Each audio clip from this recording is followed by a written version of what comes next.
how to pick your battles this holiday season.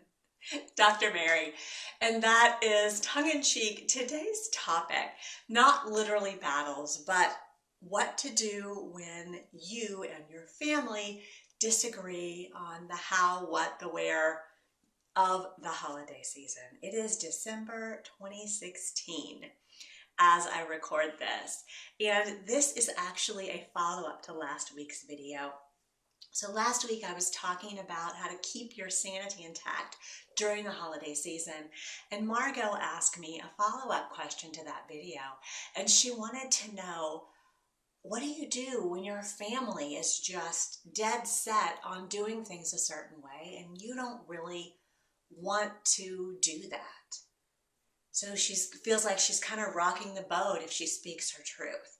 So Margot, I think your question is really two parts. Number one, how do you pick your battles? And number two, how do you speak your truth? So the first thing that I would say is that really check in with yourself and ask yourself, is this something worth fighting over? So if it's mashed potatoes versus sweet potatoes, or we're going to go see holiday lights on Friday versus Saturday, really hand over your heart, check in. Do I really even care about this issue? If no, pick your battles, right? Just let that one slide.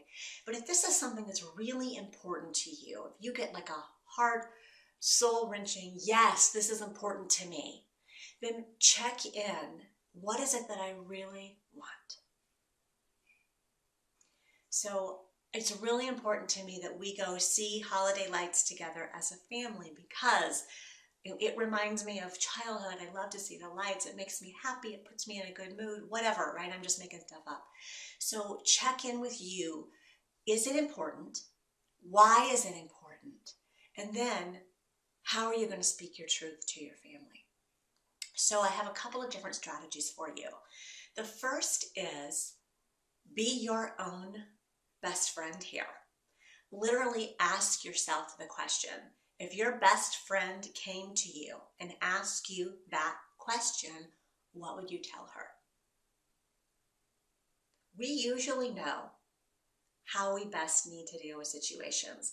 Sometimes we need a sounding board, and that's why we have best friends, so we can go and we can ask them, what should I do in this situation?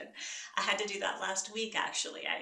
I knew what I needed to do in here, but it just wasn't quite sitting right. So I went and asked a friend of mine who told me exactly what my heart had been saying.